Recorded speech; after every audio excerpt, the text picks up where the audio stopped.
안녕하세요. 여러분의 책 고르기에 도움을 드리는 책 읽는 저녁입니다. 오늘은 허휴정이 쓰고 출판사 생각 속의 집에서 출판한 마음이 힘들면 몸을 살짝 움직입니다. 라는 책을 소개해 드리려 합니다. 저자는 정신과 전문의로서 트라우마 이후 나타나는 몸과 마음의 다양한 변화들로 어려움을 겪는 환자들을 만나면서 마음과 연결되어 있는 몸에 관심을 갖게 되었다고 합니다. 소마틱스라는 요가를 만나 타인이 보는 몸이 아닌 나만의 관점에서 내 몸의 감각과 움직임으로 나를 바라보게 되었고 몸에 대한 원망과 미움을 내려놓을 수 있었다고 하는데요. 이런 특별한 시선으로 환자를 대해온 따뜻한 작가의 내면이 드러난 좋은 글들이 이 책에는 수록되어 있습니다. 몸 안에 숨길 만들기, 스트레스와 공황.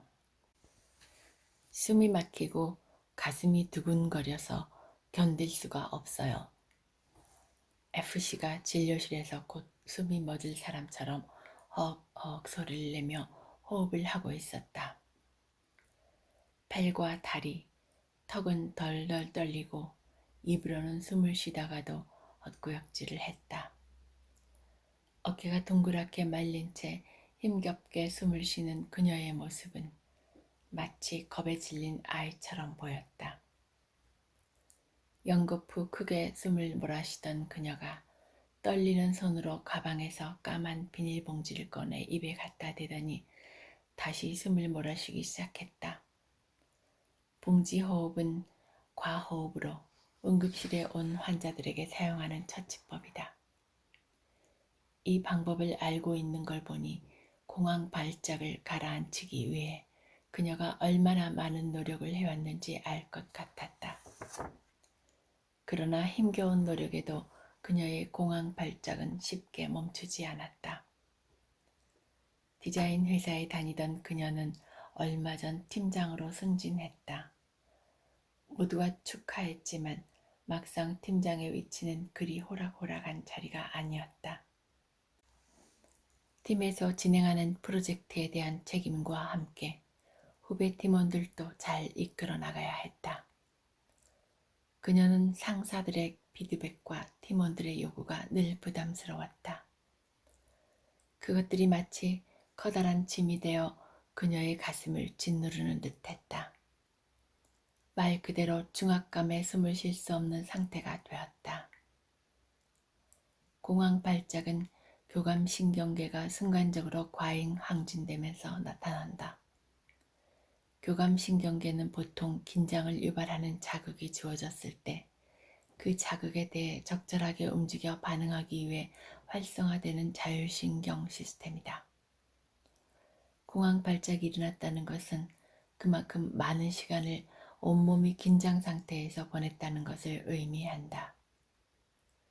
따라서 공황장애 환자들은 대개 긴장을 유발할 만한 자극이 많은 상태, 즉 극심한 스트레스를 경험하고 난 뒤에 공황 발작을 겪게 된다.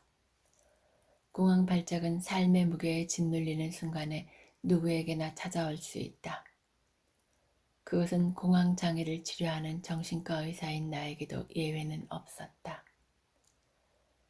치료 프로그램 준비부터 강의, 논문까지 여러 일들의 마감이 겹쳐 새벽까지 일해야 했던 어느 날이었다. 겨우 하루 일과를 마무리하고 지칠 대로 지쳐서 지하철로 향했다. 그런데 지하철 문이 열리자 사람들이 한꺼번에 쓰나미처럼 밀려왔다. 내 몸은 인파의 한가운데로 휩쓸려 들어가면서 균형을 잃고 이리저리 흔들리고 있었다. 혼란스럽고 숨막히고 어지러웠다. 순간 무력감이 밀려왔다. 새벽까지 일하느라 열심히 살아내느라 애쓴 내가 작고 허망한 먼지 같은 존재 같았다. 저 수많은 사람들이 모두 다 나의 경쟁자처럼 느껴질 뿐이었다.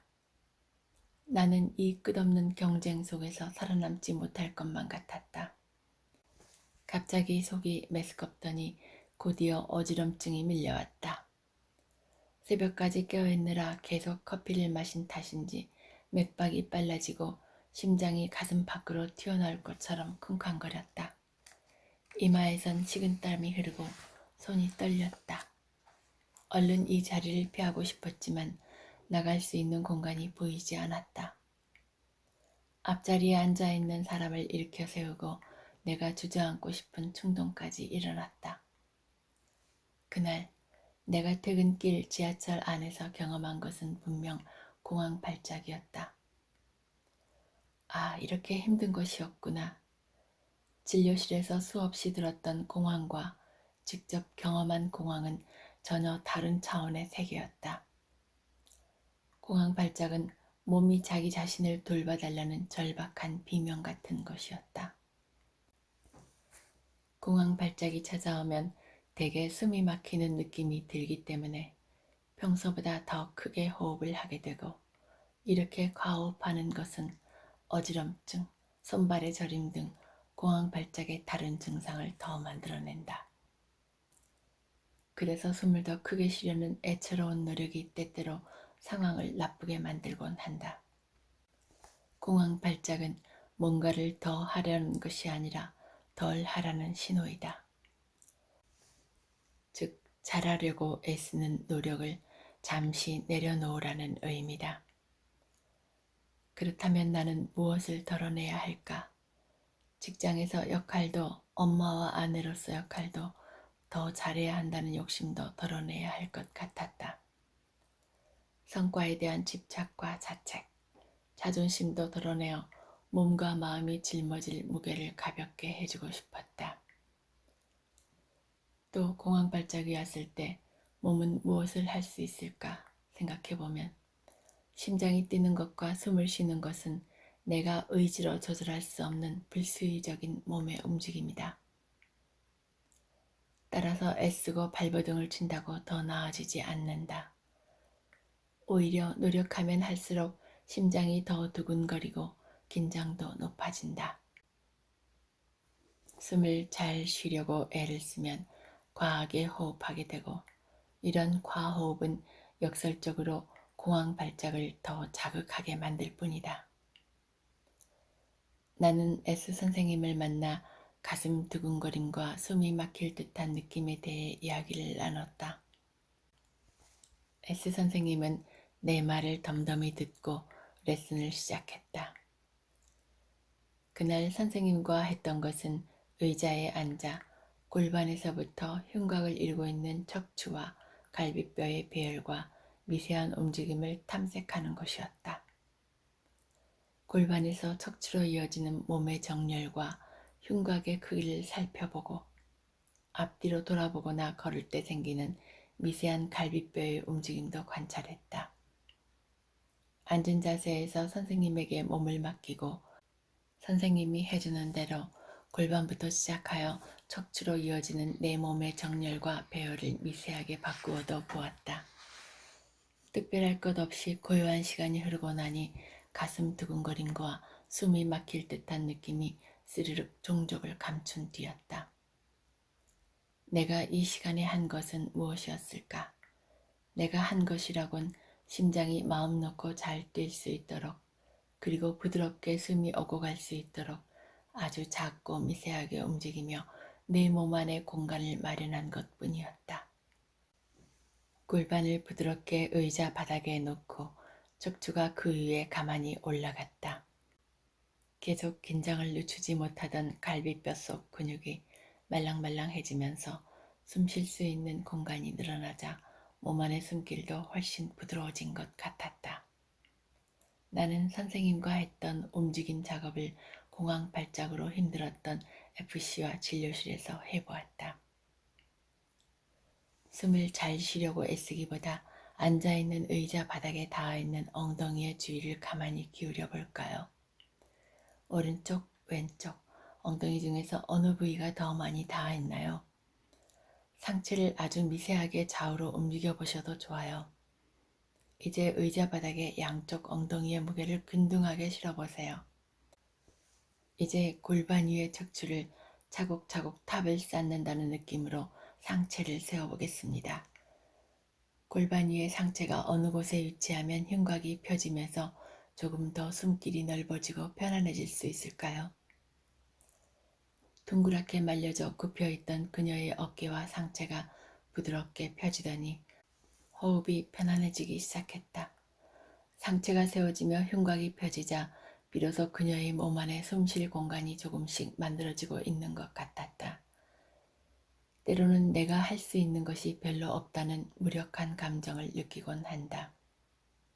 특히 짐작조차 하기 어려운 마음의 고통을 안고 진료실을 찾아오는 분들을 보면 이런 생각이 더 깊어진다. 어쩌면 내가 할 수 있는 역할은 그저 뭔가를 해볼 수 있도록 따뜻한 시간과 공간을 마련해 주는 것, 그 정도가 아닐까.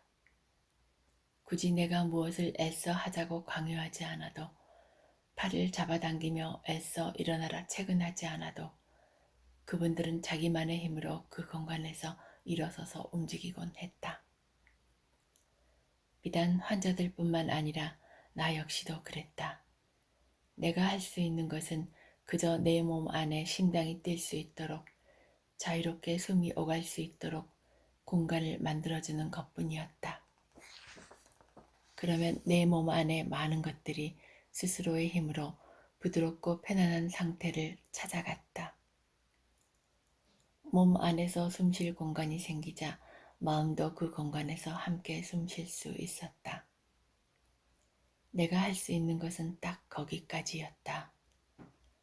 나와는 다른 상황에 놓인 사람들의 마음도, 아직은 회복될 준비가 되지 않은 환자들의 마음도 지금은 딱 거기까지라는 것을 알게 되자 나머지를 편안하게 내려놓고 기다릴 수 있었다. 그것만으로도 삶을 감당해 갈 수 있는 힘이 생겼다. 무력감을 건너는 법. 반추와 걷기. 그냥 집에만 있었어요. 내가 아무것도 할 수 없겠다는 생각이 멈추질 않아요. 쥐 씨는 몇 년째 세상 밖으로 나아가지 못했다. 대학을 졸업한 후 얼마 동안은 취직을 준비했다.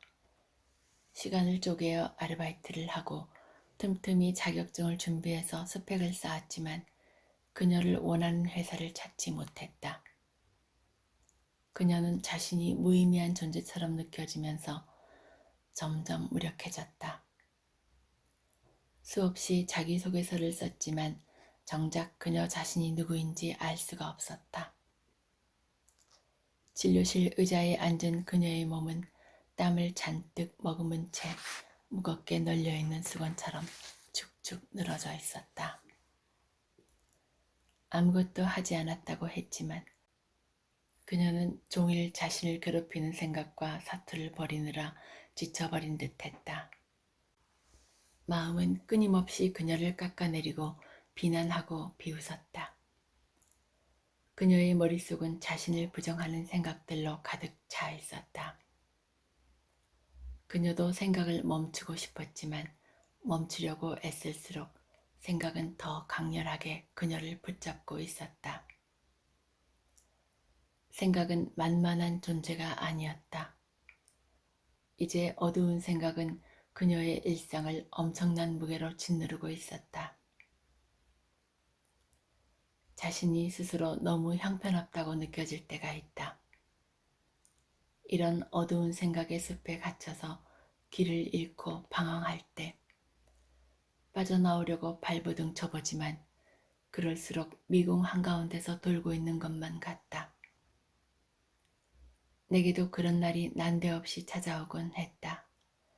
1년여 가까이 준비해서 투고했던 논문이 처참한 리뷰와 함께 세상의 빛을 보지 못한 채 뒤돌아왔을 때, 연구비를 지원받기 위해 한 달 내내 밤을 불태웠지만 결국 탈락했다는 소식을 들었을 때, 오랜 치료에도 환자가 느끼는 마음의 고통에 큰 변화가 없다는 것을 느낄 때, 그런 일들이 한꺼번에 일어난 날에는 스스로가 보잘것없다는 생각에 내 자신이 못 견디게 싫어지곤 했다. 그런 날이 찾아오면 자괴감과 자기 혐오가 나를 꼼짝도 못하게 만들었다. 아무리 멈추어 보려고 해도 부정적인 생각을 곱씹고 또 곱씹었다. 머릿속에 부정적인 생각이 끊임없이 재생되는 상태를 반추라고 한다. 반추 상태에 빠지면 우리 뇌는 고장난 라디오처럼 다른 음악을 연주할 수가 없다. 특히 우울한 음악만이 반복 재생되는 상태에서는 꼼짝없이 아무것도 시작할 수 없다. 그래서 반추가 반복되면 무엇도 행동으로 옮길 수 없어 무력하고 우울해진다. 유난히 우울했던 어느 날이었다. 일을 하려고 컴퓨터 앞에 앉았지만 마음은 마비된 것처럼 꼼짝달싹 하지 못했다. 누군가 다가와서 이런 날도 있는 거라고, 내 탓이 아니라고 아무리 위로를 해도 마음은 웅크린 채 흐느끼기만 했다. 그때 슬쩍 몸이 말을 걸어왔다. 마음, 그냥 나와 함께 시간을 보내볼까? 도저히 일이 손에 잡히지 않았던 마음은 몸과 함께 움직이기로 했다. 일단 어디든 길을 나섰다. 어두운 생각의 숲이 다시 펼쳐졌다. 막막하고 아득한 느낌이 밀려왔다. 그때 오른발과 왼발이 번갈아가며 땅바닥에 굴러가듯 부드럽게 닿았다. 발의 움직임은 다시 종아리의 움직임으로, 허벅지와 골반의 움직임으로 이어졌다. 무릎은 부드럽게 굽혀졌다 펴지기를 반복했다. 내 몸 안에 많은 것들이 고요하면서도 유기적으로 움직이고 있었다. 이어서 팔이 다리의 움직임과 번갈아가며 여름날 밤바람처럼 부드럽게 흔들리고 있었다. 팔의 움직임은 다시 어깨로 이어졌다. 숨을 쉴 때마다 견갑골이 움직였고 이어서 갈비뼈가 작지만 분명하게 움직이는 것을 느낄 수 있었다. 이제 내 머릿속은 우울한 음악이 아니라 리드미컬한 걷기로 가득 채워지고 있었다. 생각의 숲속을 헤매던 마음은 이제 몸과 함께 걷고 있었다.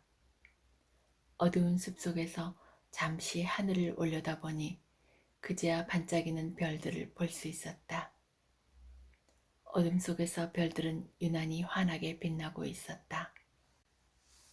이제는 부족한 나도 그럭저럭 괜찮다고 생각한다.